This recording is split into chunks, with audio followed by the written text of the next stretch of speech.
Sud Radio 10h midi, Valérie Expert. Débat.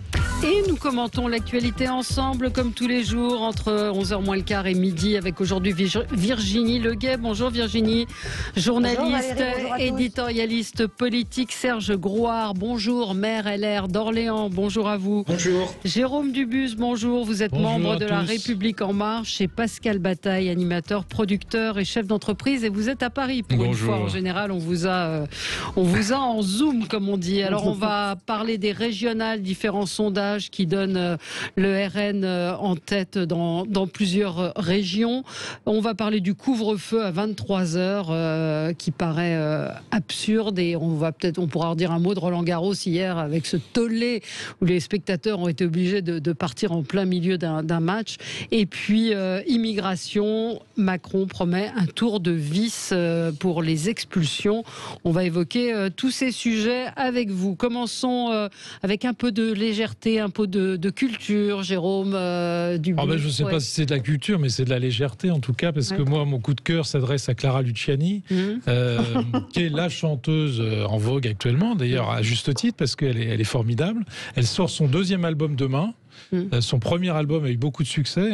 Il a été triple platiné. Ouais. C'est quand même très rare actuellement. Et donc, je trouve qu'elle a quelque chose de Françoise Hardy. Oui. Alors, peut-être pas le côté très cultivé de Françoise Hardy. Encore que, elle est très jeune.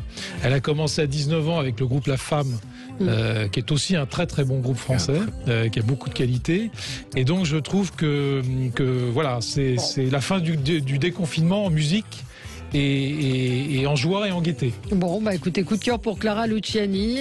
Serge Grouard, vous, c'est un... Alors, on va l'écouter peut-être. Oui, bon.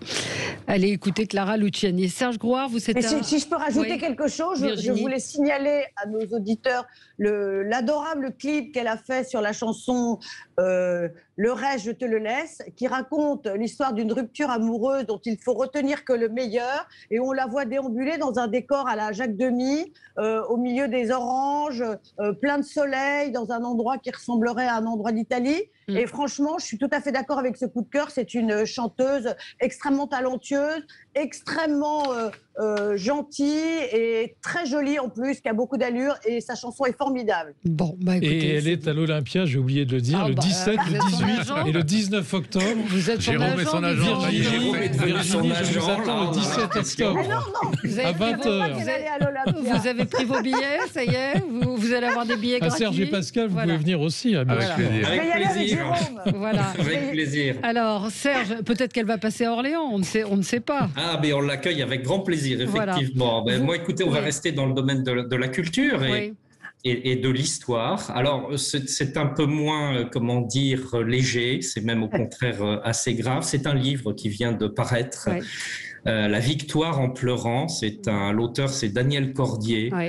Chacun sait quel grand résistant il fut, puisque le bras droit de Jean Moulin. Alors moi, j'ai pas eu le temps encore de lire tout le bouquin, mais j'en ai lu un certain nombre de passages. Alors moi, ça me touche beaucoup parce que ce sont des gens pour lesquels j'ai une admiration sans borne.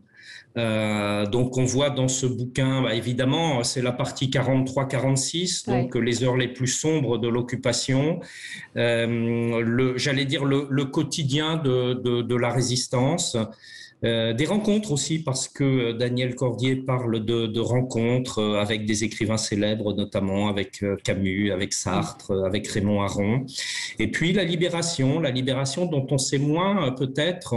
On a peut-être dans l'idée que ce fut une période, et c'est vrai, de formidables fêtes, de réjouissances, de libération, mais en même temps, pour un certain nombre de résistants, de ceux qui avaient été là à la première heure, qui sont un petit peu passés... je ne vais pas dire aux oubliettes, mais vous savez, il y a toujours les opportunistes dans ces périodes-là. Eh bien, voilà, donc on a une belle tranche d'histoire de France avec tout ce qu'elle a de dramatique. Et puis, Daniel Cordier est décédé l'année dernière. Il est décédé en novembre dernier. Donc, il n'aura pas vu cette publication. Moi, je souhaitais en parler pour lui rendre hommage et pour remercier toutes celles et ceux qui j'allais dire, qui ont maintenu l'honneur de la France quand la France l'avait perdu. Et puis, je pense que dans la période troublée que nous vivons aujourd'hui, bien sûr, qui n'a rien à voir avec la période de l'occupation, ce sont des gens qui nous donnent des exemples et qui sont des références. La victoire en pleurant. Je voulais avoir ce coup de cœur. Ouais, la victoire en pleurant, alias Caracalla, 1943-1946, parce qu'il avait déjà publié un premier livre de mémoire, mais qui s'arrêtait en 1943. En 1943, au moment où Jean Moulin est arrêté, puis le premier était passionnant. Moi, je n'ai pas lu le deuxième, je ne l'ai fait que feuilleter. Il vient tout juste de sortir. Parce que c'est une somme énorme, donc il faut beaucoup de temps pour le lire, mais le premier était passionnant. Et je trouve que on n'écrit pas assez sur cette période. Alors on écrit à la fois beaucoup et pas assez. On écrit beaucoup et pas assez, parce que finalement il y a beaucoup de zones d'ombre qui restent et c'est très compliqué parce que les tempéraments ont évolué. Vous vous souvenez de ce livre 40 millions de pétainistes. C'était les mêmes c'était Amouroux. C'était Amouroux, c'était les mêmes qui acclamaient au mois de juin Pétain à l'hôtel de ville et qu'on a retrouvé au mois d'août, c'est-à-dire 2 mois plus tard, fin août, à la Libération de Paris, en train d'acclamer le général de Gaulle.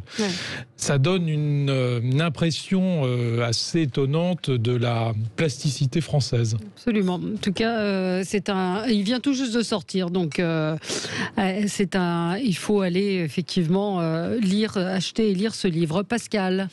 Alors, je vais faire un peu de corporatisme. J'avais prévu de louer une de nos sportives, Clarisse Agbenelou.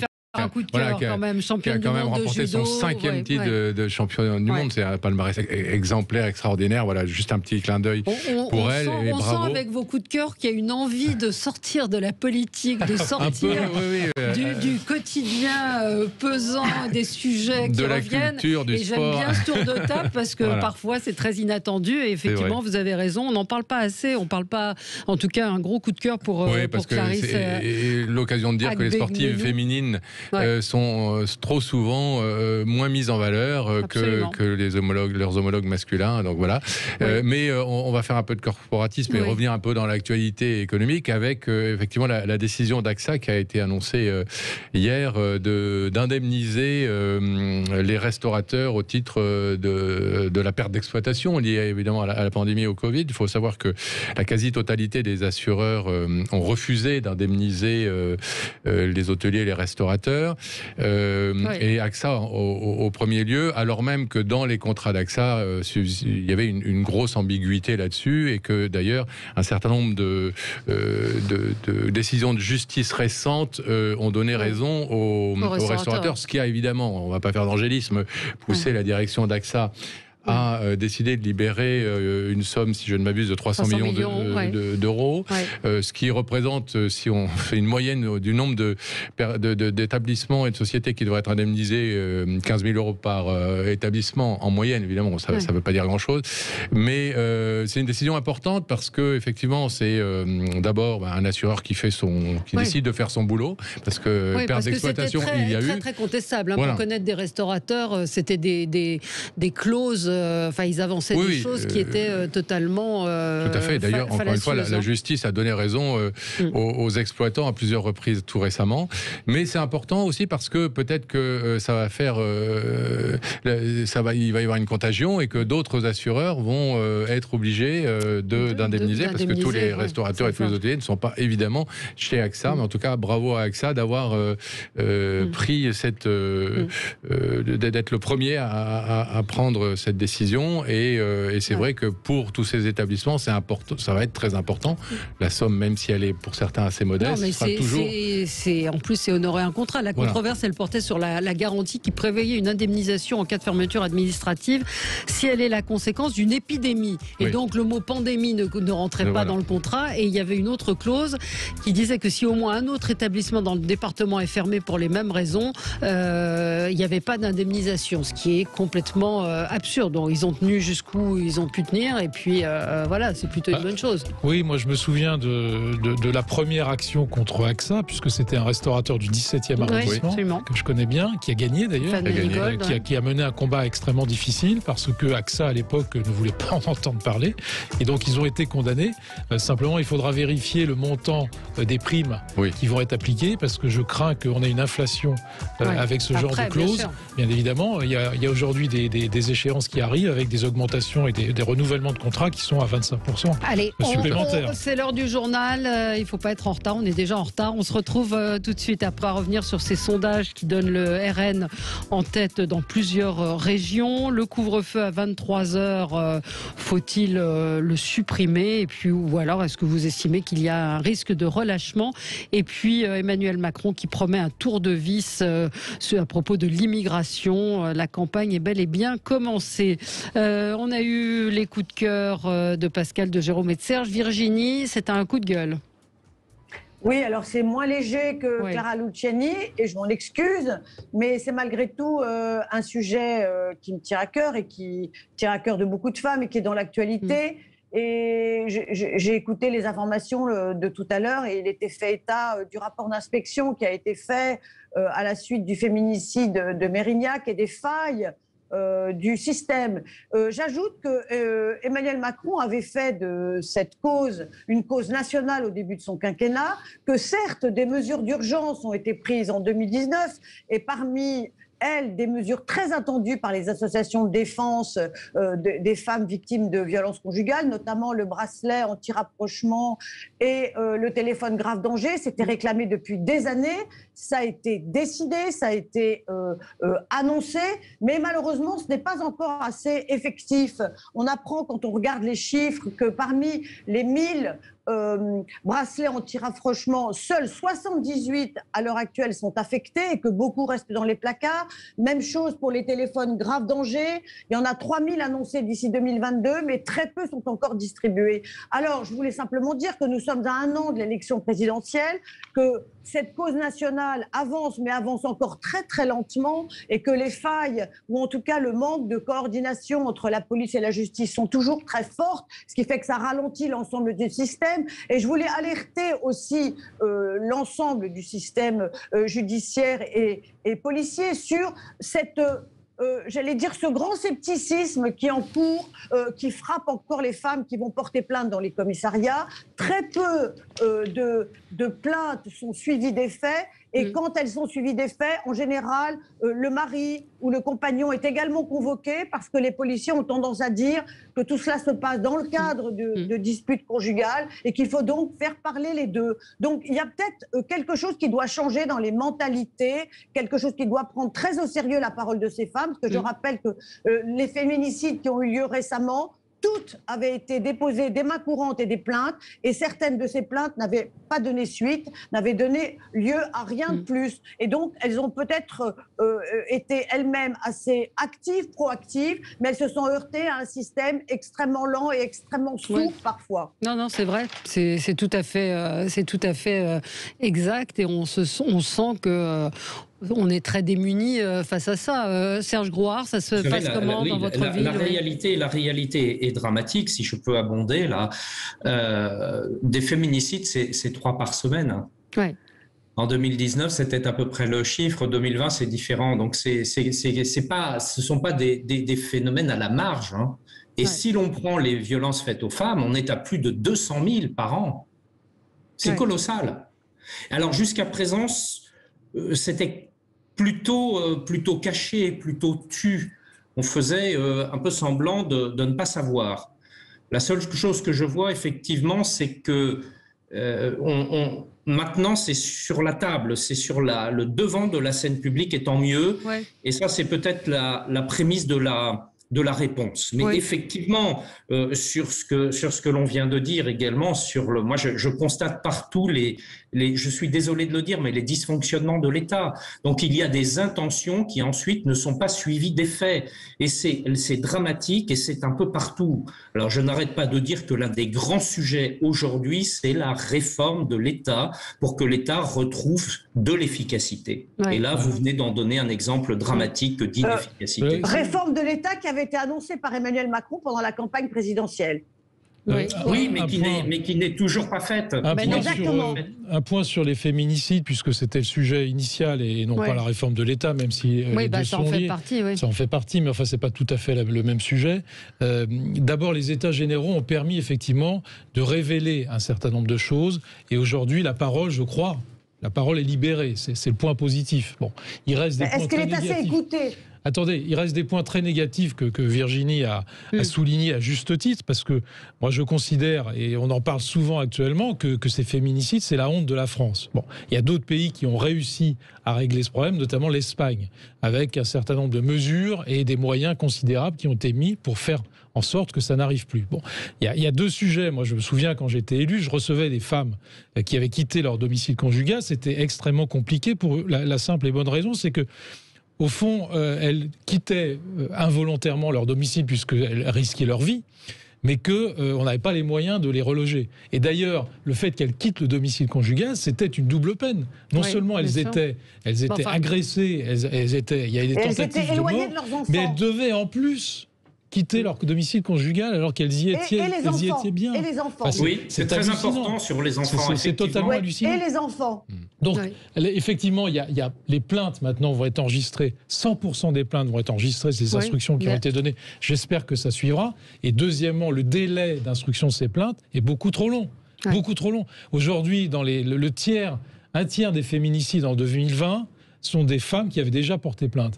Si la plainte avait été instruite, s'il y avait eu une condamnation ou un éloignement, ces femmes seraient encore en vie. Il faut quand même se poser la question. Oui, mais je rappelle le nom que j'ai déjà évoqué hier de Luc Frémiot, ex-procureur de la République de Douai. Ça fait près d'une vingtaine d'années qu'il prêche dans le désert, alors qu'il a, lui, mis en place un système qui fonctionne, où il avait très peu de récidives, où il éloignait le conjoint violent, il le plaçait dans un milieu qui le déstabilisait complètement, à savoir un foyer de SDF. Personne ne l'a écouté. Enfin, Marlène Schiappa l'a écouté en disant, on l'a rappelé hier avec Judith Weintraub, que Marlène Schiappa disait que ça la dérangeait de donner de l'argent pour les maris violents, sauf que si c'est une solution, pourquoi ne pas l'appliquer ? Mais c'est vrai qu'on a l'impression qu'on est, à chaque fois, on découvre ce phénomène. Et puis il faut que les peines soient appliquées. Enfin, c'est pas que dans ce domaine-là, mais en tout cas, s'il y a bien un domaine où la peine doit être appliquée jusqu'au bout, c'est celui-là. Ce que disent Virginie et Jérôme là sont tout à fait, c'est tout à fait juste. À la fois la question de des enfants, et la question de l'éloignement. Qui doit être éloigné ? Enfin, on marche sur la tête. Et moi, j'ai eu à vivre ça en tant que mère, ou un cas de violence vraiment conjugale. Et c'est la femme qui a été obligée de quitter le domicile en laissant ses enfants. Exactement. J'en ai reçu aussi des femmes psychologiquement l'état de cette femme. Ouais. Vous voyez, il y a la question du relogement, mais moi, raison, mais ça va bien au-delà de la question du relogement. C'est l'homme qui doit être éloigné. Bien sûr, on est bien d'accord. C'est ça qui est évident. Pascal ? Non, très brièvement, la mauvaise nouvelle, c'est qu'effectivement, on a beau en parler de plus en plus, mettre en œuvre des mesures, etc., on se rend compte que le problème reste d'une actualité gravissime et toujours aussi aiguë. La bonne nouvelle, c'est que, comme vient de le rappeler Jérôme, il y a des solutions, et vous l'avez dit aussi en parlant de ce substitut du procureur, il y a des solutions. L'Espagne a fait un travail exemplaire sur ce point, qui vraiment obtient avec des résultats excellents. Donc, ça veut dire que il faut faire confiance au gouvernement d'Emmanuel Macron, à Marlène Schiappa et à tous ceux qui sont à l'œuvre sur ce dossier pour concrétiser les intentions, pour concrétiser les mesures. Bon, il y a juste un point que je voudrais souligner, c'est que je pense qu'il y a aussi un travail de fond à faire dès l'école. Oui. Je pense que ça doit faire partie des choses aussi importantes que l'éducation à la sécurité routière ou l'éducation sexuelle, le respect, et que parce qu'aujourd'hui, qu'est-ce qu'on entend ? On entend que c'est la parole des femmes qui n'est pas encore audible, qui n'est pas encore écoutée, notamment par exemple auprès des policiers.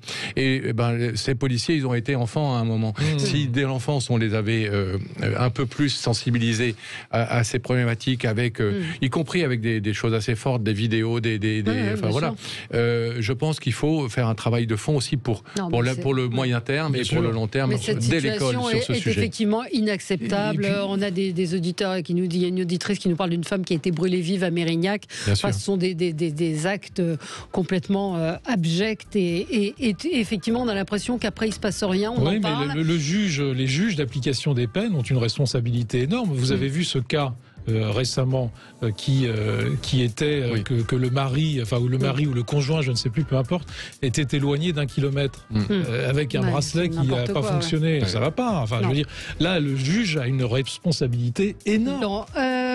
On va parler donc des régionales à 10 jours du premier tour de ces élections régionales qui ne passionnent pas grand monde. Gilles Gansman nous a donné le score de France 3 hier. C'était pas loin de un peu moins de 6%, je crois, aux alentours de 6%.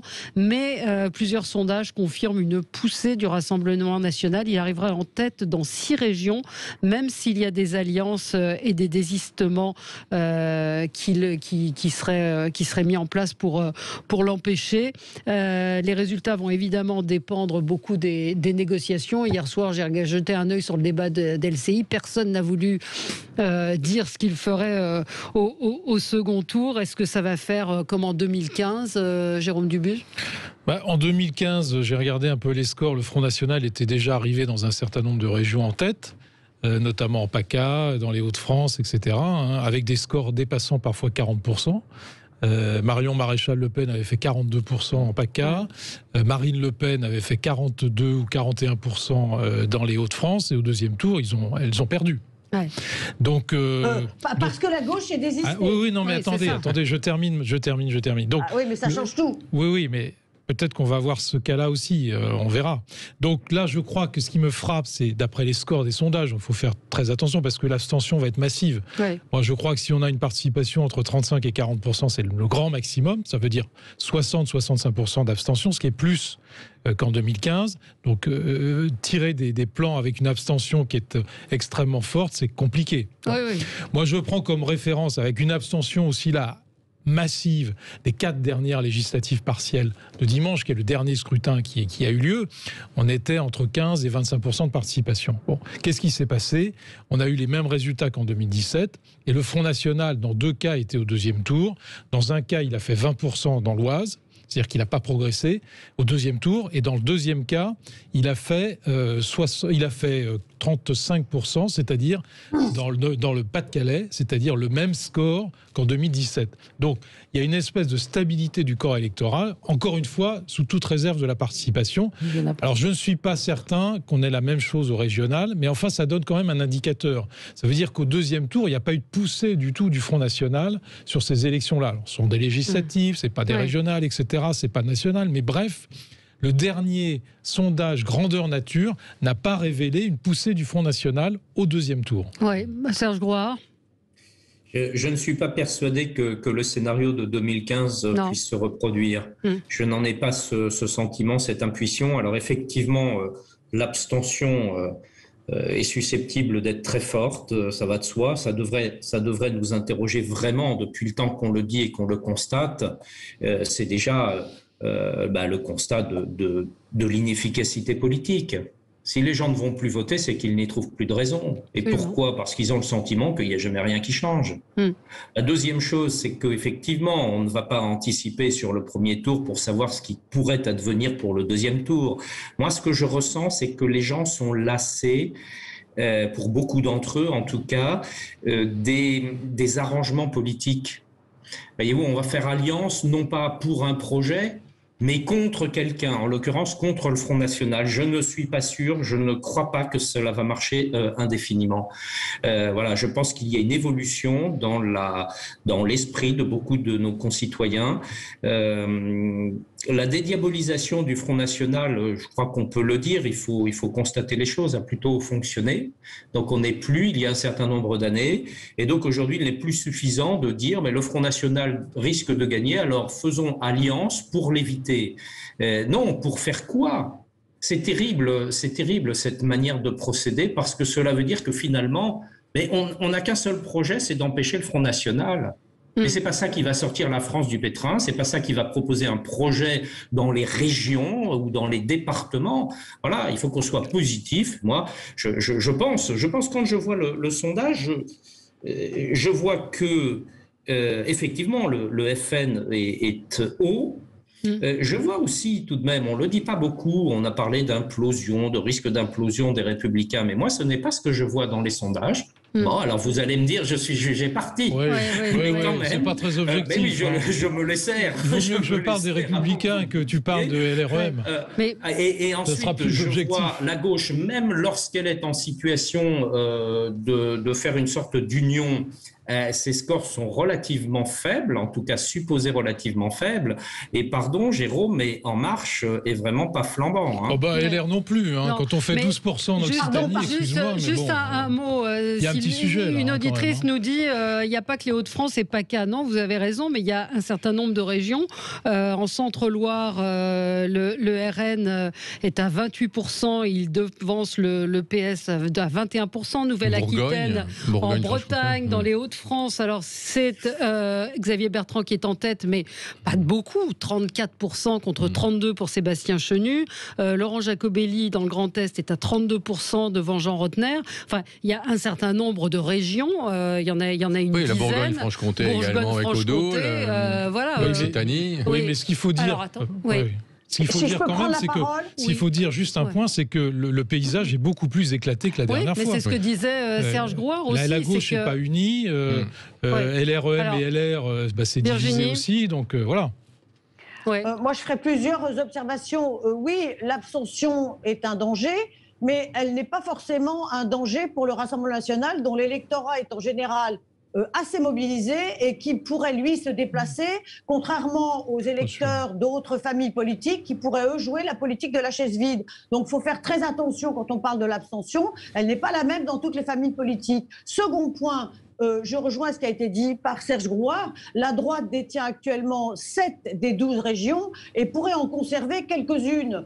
Je ne sais pas combien. Il y a un certain nombre de sondages qui donnent le Rassemblement national très haut dans de nombreuses régions dont vous avez cité les noms, notamment en PACA où, contrairement à ce qui a été imaginé par LREM, l'alliance avec LR a joué tout à fait contre le projet imaginé par Jean Castex et Renaud Muselier, parce que dès que cette alliance a été annoncée et rendue effective, parce qu'aujourd'hui, il n'y a qu'une liste qui est la liste conduite par Renaud Muselier, sur laquelle figurent des élus de LREM, et cette liste-là fait union dès le premier tour, eh bien ça n'a servi qu'à renforcer la candidature de Thierry Mariani, qui était lui-même un ancien LR, et ça n'a servi finalement qu'à le mettre clairement en tête. Donc, je voudrais quand même attirer l'attention sur le fait que les électeurs ne sont pas dupes. Et quand on leur dit on va tout faire pour faire battre le Rassemblement national, eh ben eux, ils vont voter et ils disent ce qu'ils ont à dire. Et troisième observation, et ça sera la dernière, il y a, me semble-t-il, en ce moment dans le pays, une forme de colère.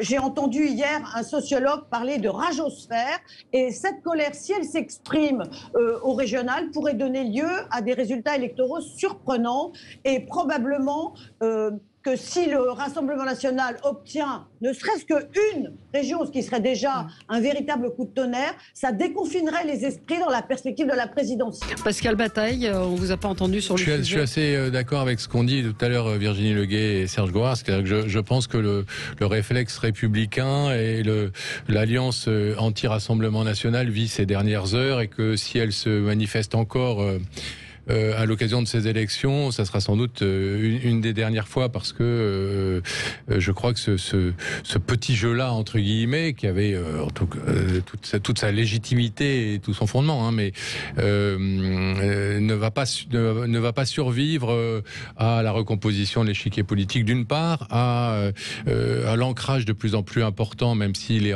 plus fragile pour l'instant encore que celui des Républicains ou du PS, mais l'ancrage de plus en plus important du Rassemblement national en région et dans les territoires. Et je pense qu'il ne faut pas que nos politiques de gauche, de centre-droit et de droite pensent qu'ils pourront longtemps s'en sortir à bon compte avec ce système de l'alliance au deuxième tour contre le Rassemblement national. Par ailleurs, ce qui me chagrine le plus, c'est que Aujourd'hui, on va voter sans doute, comme le disait Jérôme, très peu nombreux au régional, alors que c'est des élections hyper importantes. Et il faut rappeler que les régions ont pour compétence notamment le développement économique, et on les a vus à l'œuvre ô combien avec la pandémie et le soutien aux entreprises. C'était elles qui étaient en première ligne, les régions.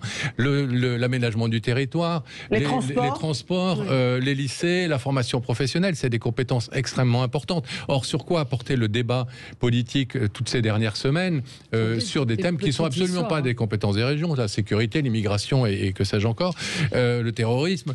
Et ça prouve qu'il y a une grande responsabilité, alors on le dit à l'envi, mais malheureusement c'est la vérité, des politiques sur leur capacité à parler des bonnes choses aux bons endroits et au bon moment, et à se rendre crédible et à faire comprendre aux électeurs aussi de quoi ils retournent, parce que je pense que malheureusement beaucoup de nos compatriotes vont aller voter ou ne pas voter dimanche sans savoir de quoi il s'agit précisément. Mais disons-le aussi, Valérie, il y a une responsabilité aussi des médias là-dessus, de ne pas recentrer les débats. À la cuisine politique, alors il y a beaucoup de débats. Alors c'est vrai que c'est moins sexy de parler de l'aménagement du territoire ou du développement économique que de l'immigration. Regardez, les médias, ils font aussi leur boulot parfois. Regardez France 3, ce que je disais hier, il y a eu des débats organisés dans toutes les régions. Ça a très peu fonctionné. Parce que c'est moins vendeur, c'est moins racoleur de parler de l'aménagement du territoire que de l'immigration ou du terrorisme. Je partage ce que dit Pascal, parce que moi j'ai été frappé quand même ces 3 dernières semaines,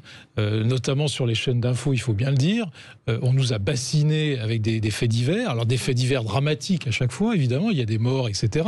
Mais enfin, quand vous passez un week-end sur un fait divers sans parler de quoi que ce soit, comment voulez-vous que les gens soient intéressés après par les transports, par les plans de développement économique, par les infrastructures? C'est pas possible. Donc, si vous voulez, il y a aussi le fait d'entretenir cette espèce de courant nauséabond qui fait que, au fond, on est en train de faire en sorte que ces élections n'aient pas lieu pour ce qu'elles doivent avoir lieu. Et ça fait le lit encore plus du Rassemblement national, parce que ces thématiques-là, on le sait bien, sont celles sur lesquelles il y a aussi un problème structurel de ce que disait Serge tout à l'heure, sur l'abstention et sur la participation.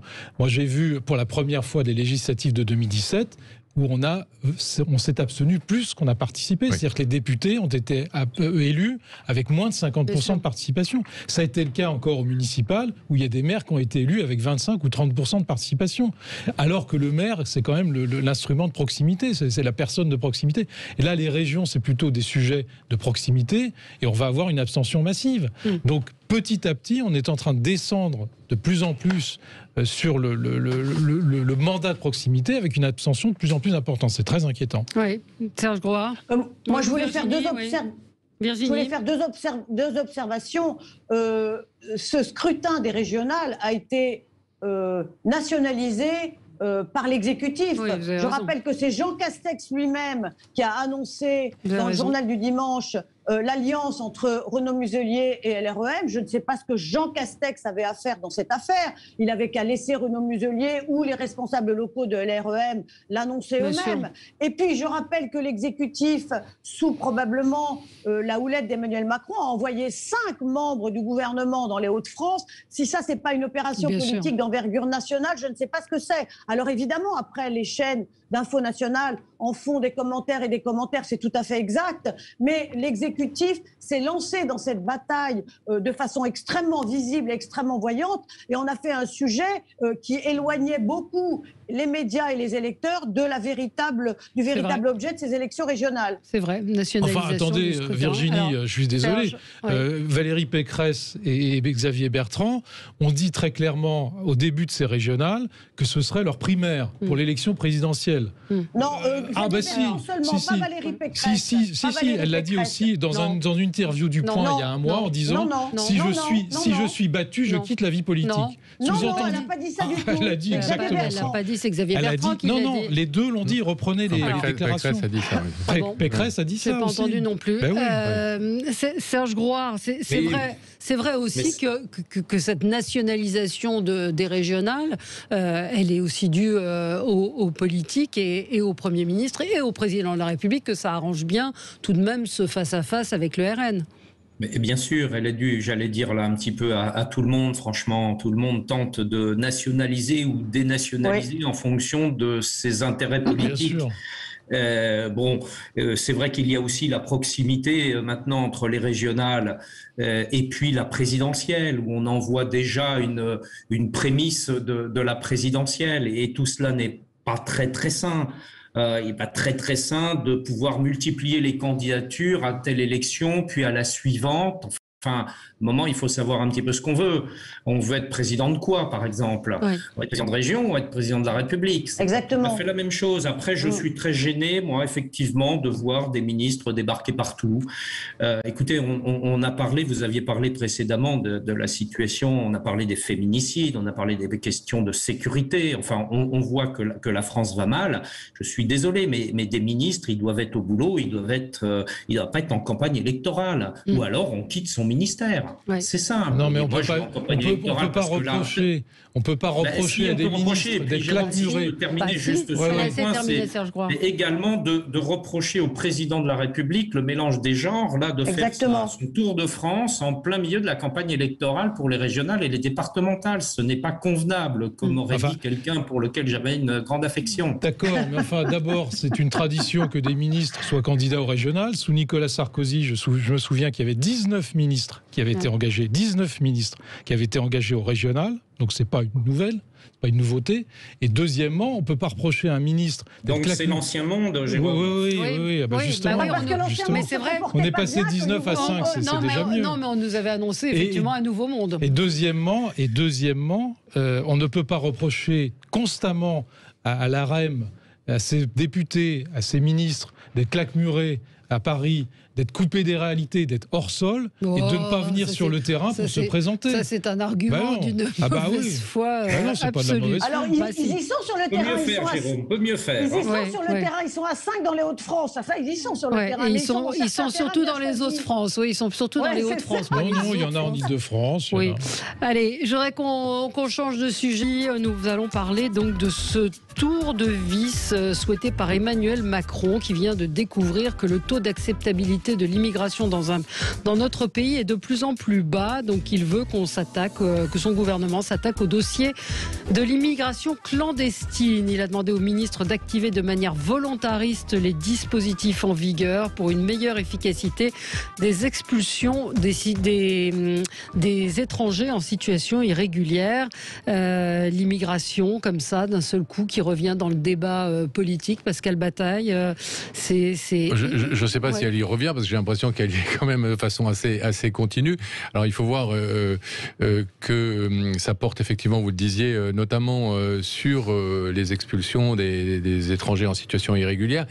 Et ça concerne notamment beaucoup les demandeurs d'asile.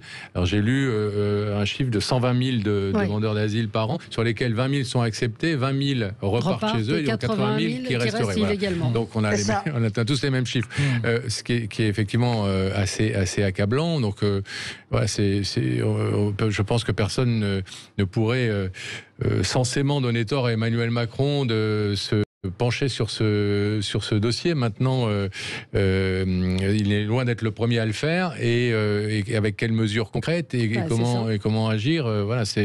Ça semble pourtant, pour le moment, être de l'ordre de la déclaration d'intention, et je ne sais pas trop ce qui va... Michel Rocard disait on ne peut pas accueillir toute la misère du monde, il faut y prendre notre part, mais pas davantage. Je pense que la vraie philosophie, elle est là, à appliquer. Maintenant, il faut mettre ça en musique, et je ne sais pas par quels moyens on peut le faire. Oui, parce qu'Emmanuel Macron, au début de son quinquennat, évoquait l'objectif d'un taux d'exécution de 100%. Et il faut rappeler un autre chiffre, le taux d'expulsion en Europe est de 30% et en France 13-14%. Donc ça ne fonctionne pas, Virginie Leguet.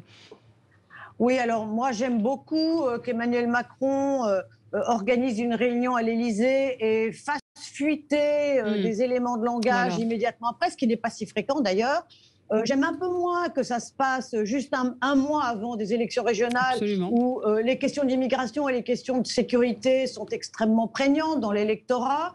Je rappelle qu'Emmanuel Macron était celui qui avait déclaré, lorsqu'Angela Merkel avait accueilli 1 million de réfugiés en Allemagne, qu'elle sauvait l'honneur de l'Europe. Alors il semble avoir pas mal évolué sur la question, mais il semble surtout avoir pas mal évolué sous la pression d'une opinion publique qui trouve qu'il y a décidément quelque chose qui ne fonctionne pas tout à fait dans notre pays, qui trouve qu'on est trop généreux pour accueillir, trop laxiste pour reconduire à la frontière. Alors je sais que les procédures pour reconduire à la frontière sont assez lourdes et que les pays d'origine doivent être d'accord pour accueillir les ressortissants dont la France ne veut plus et que ce n'est pas toujours le cas, que certains pays d'origine freinent. Je sais que tout ça est un peu complexe, mais je note que Emmanuel Macron est à 1 an également de son élection présidentielle et que là, il utilise une ficelle politique un peu grosse parce que le tour de vis, je ne vois pas ce qu'il va donner là maintenant, alors qu'il aurait pu peut-être donner de façon plus utile il y a 4 ans, il y a 3 ans, il y a 2 ans. Là, je ne sais pas trop ce qui va se passer, sinon peut-être des déclarations d'intention. Nous demandons au préfet d'identifier les gens qui posent problème, que ce soit pour des questions liées au respect de l'ordre public ou parce qu'ils ne respectent pas les lois de la République, et de les prioriser dans les expulsions. Tout à l'heure, on avait ce sénateur qui a lancé une commission d'enquête sur les migrants mineurs, les migrants non accompagnés, qui représentent une très grande partie de la délinquance et contre qui on ne peut rien aujourd'hui. Serge Grouard. Alors je voulais juste dire le chiffre des mineurs isolés. Ils étaient 400 en 2012, ils sont 40 000 aujourd'hui. Oui, Serge Grouard. Ce que je crois, c'est que le président de la République, vraiment, mais ne sait pas ce qui se passe dans ce pays. C'est quand même impressionnant, la phrase que vous avez citée précédemment. Pourquoi cela? Je vais vous donner un exemple très concret. Sur Orléans, j'ai demandé, il y a des mois et des mois, l'expulsion d'un étranger qui avait agressé 2 policiers. Bien. Il a été interpellé d'ailleurs par les 2 policiers et je les ai félicités parce que c'était une situation extrêmement dangereuse. Il a été conduit en psychiatrie, il est dehors et il est revenu juste à côté du poste de police. D'accord ? Voilà. Voilà la situation de laxisme dans lequel nous sommes dans notre pays. Alors, M. Macron a l'air de la découvrir, cette situation. C'est cela qui est dramatique. Et là, j'ai l'impression qu'il est entre une sorte de mea culpa, de dire, vous savez, oui, j'avais pris des engagements, mais je ne les ai pas tenus, je n'ai rien fait. Et puis de l'autre côté, pardonnez-moi de le dire, mais un cynisme étonnant. Pourquoi cela? Parce que, je le dis, je l'ai déjà dit, je le redis, nous n'avons pas les outils, notamment juridiques, pour pouvoir effectivement lutter contre l'immigration et notamment l'immigration irrégulière de manière efficace. Pourquoi?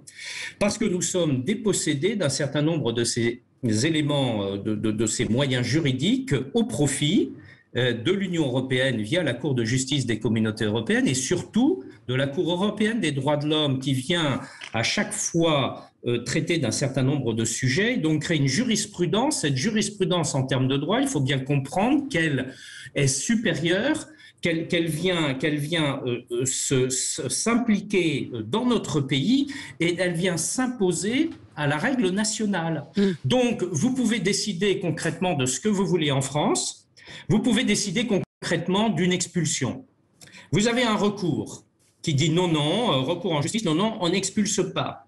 Vous avez après, dans les différentes strates des recours, vous passez à la Cour européenne des droits de l'homme qui va dire « Ah ben non, là, vous n'expulsez pas pour telle et telle raison. » Et cela va être supérieur à notre droit national. Vous voyez bien ce mécanisme. Et nous sommes dépossédés nous-mêmes de nos propres compétences, et il faut bien le dire, de notre souveraineté au profit de l'Union européenne, qui d'ailleurs, dans le traité de Lisbonne, a également un certain nombre de compétences en matière de lutte contre l'immigration clandestine et de politique de l'immigration. Donc, M. Macron peut dire tout ce qu'il veut.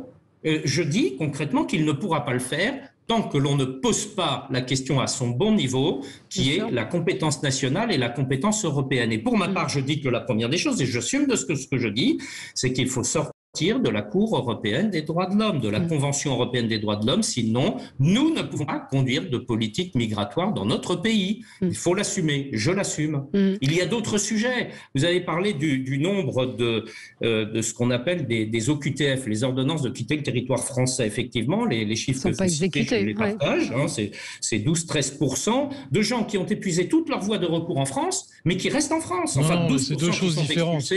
Donc 88% qui restent en France. Ils n'ont plus aucun droit d'être en France. Et ça dure depuis des années.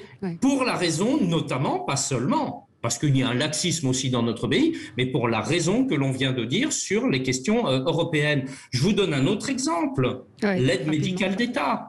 L'aide médicale d'État qui est pour les personnes en situation irrégulière, étrangères en situation irrégulière, vous en avez 350 000 qui en ont bénéficié l'année dernière. Je dis bien, soyons bien précis, ils sont en situation irrégulière et vous avez une aide médicale d'État qui nous coûte plus d'1 milliard. Regardez ce qui se passe dans les autres pays européens. Les autres pays européens ne sont pas des forcenés, ce sont des gens raisonnables, démocrates, sérieux. Regardez ce que fait le Danemark, regardez ce que fait l'Allemagne. Voilà, donc nous sommes les bons couillons à la Cour européenne des droits de l'homme aussi. Donc c'est pas le sujet. Et pourtant, ce sont des pays qui sont soumis à la Cour européenne des droits de l'homme. Ils n'en sont pas sortis, donc c'est pas le sujet. En réalité, c'est un des sujets. Non, c'est pas le sujet majeur. D'ailleurs, même Marine Le Pen aujourd'hui reconnaît qu'elle ne sortirait plus si elle était élue de la Cour européenne des droits de l'homme. C'est tout dire. Mais elle dit ce qu'elle veut. En réalité, moi aussi, je dis ce que je veux. Donc, mais si vous voulez, chacun dit ce qu'il veut, mais on n'en sortira pas comme ce sujet. Moi, je crois qu'aujourd'hui, on a vu un certain nombre de gens critiquer aujourd'hui, effectivement, ce qui s'était passé, ce qui a été dit par le président de la République, qui ont des responsabilités majeures dans la crise migratoire. Je pense notamment à la gauche, qui a régularisé... Oui, mais c'est pas la question. Mais si, c'est la question. Mais vous pouvez pas répondre ça. Oui, on hérite de choses, mais quand le président de la République dit on va exécuter à 100%... Mais attendez, on a laissé parler tout le monde, sauf moi. Oui, non, allez-y. Je peux continuer gentiment et tranquillement. Mais vous déviez le sujet. Je ne dévie pas le sujet. Alors Virginie continue, je ne peux pas m'exprimer. Allez-y. C'est compliqué. Compliqué. Bon. Voilà. Il y a des responsabilités qui n'ont pas été assumées, notamment en matière de régularisation massive lorsque la gauche est arrivée au pouvoir, et en 81 ça date, mais surtout en 2012, on a régularisé des centaines de milliers de travailleurs immigrés qui n'étaient pas en situation régulière. 1. 2. On a les moyens aujourd'hui de faire mieux, et et je le reconnais, c'est un échec de ce quinquennat. On a les moyens d'expulser. Aujourd'hui, juridiquement, on a les moyens d'expulser. Mais le droit d'asile, qui effectivement, on avait 2000, 3000, 4000 personnes qui demandaient le droit d'asile en 2000. On en a aujourd'hui 120 000. Vous vous rendez compte ? Le droit d'asile est devenu un phénomène qu'on n'a pas maîtrisé. Et il faut le régulariser, c'est très clair. On ne peut pas continuer à garder 80%, mais il suffit d'appliquer les condamnations. Lorsque vous avez demandé votre droit d'asile, qu'on vous l'a refusé, vous ne devez pas rester sur le territoire national. Vous ne devez pas, vous avez entendu ce qu'a dit Serge Croix. Ça ne fonctionne pas. Mais oui, mais ça ne fonctionne pas. Mais attendez, juridiquement, c'est là où je ne suis pas d'accord avec toi, c'est qu'on a les moyens de le faire. Mais non, la réalité... Les obligations de quitter le territoire français, elles doivent être prononcées, elles doivent être appliquées. Oui, mais elles ne le sont pas. Si je peux reprendre pour expliquer les choses, quand il y a une OQTF, une ordonnance qui est décidée par l'administration, la personne logiquement doit quitter le territoire national.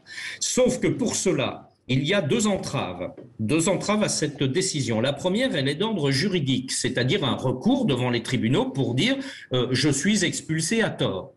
Et là, qu'est-ce qui va être appliqué par ces tribunaux, et c'est normal aujourd'hui, l'ensemble de la règle de droit, incluant la règle européenne et notamment la jurisprudence européenne qui a été renforcée chaque année, notamment par la Cour européenne des droits de l'homme. Et puis la deuxième chose, c'est qu'il faut qu'il y ait pour le pays d'origine ce qu'on appelle un laissez-passer consulaire, c'est-à dire que le pays d'origine accepte par ce laissez-passer consulaire que la personne revienne sur son territoire. Or, un certain nombre de pays ne le font pas ou très peu. Donc c'est pas la responsabilité du gouvernement français si le pays ne l'accepte pas. C'est deux choses différentes. C'est pas de la responsabilité du gouvernement français si le pays n'accepte pas. Il y a des accords à avoir. Mais non, mais les accords, c'est très simple. Quand le pays ne veut pas. Oui, mais la France a des moyens de pression. Marine Le Pen nous dit je vais virer 100 000 personnes en un mois. Comment va-t-elle faire avec les gouvernements étrangers? Moi, j'attends la réponse. La France est la cinquième puissance mondiale. Je pense qu'elle a un certain nombre de moyens de pression, peut-être, ou de choses pour être convaincante. Je vous donne un exemple. Tout le monde a essayé.